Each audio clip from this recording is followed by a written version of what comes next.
ગુજરાતની વસ્તીમાં મુસલમાનોનું પ્રમાણ 10%થી વધારે છે, જ્યારે ખ્રિસ્તીઓ માંડ 0.5% ટચ થાય છે. ગુજરાતમાં 35 લાખની આસપાસ ખ્રિસ્તીઓ છે.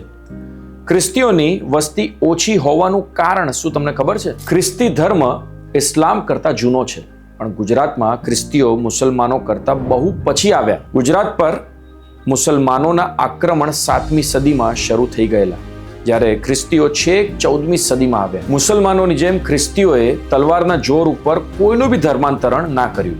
ગુજરાતમાં પહેલા યુરોપિયન મિશનરી જોર્ડન ધ કેટલા 1320માં સુરતમાં આવેલા. એ પછી દીવ દમણ અને એના પછી ગોવામાં પોર્ટુગીઝનું શાસન સ્થાપના થઈ અને ગુજરાતમાં ખ્રિસ્તી ધર્મનો પ્રસાર થયો. મુગલ કાળમાં અકબર અને જહાંગીરે ખંભાત અને અમદાવાદમાં કેથોલિક ચર્ચ બાંધવાની મંજૂરી આપી હતી. ગુજરાતમાં આદિવાસીઓમાં મોટી સંખ્યામાં ધર્માંતરણ કરીને ખ્રિસ્તી બનાવ્યા.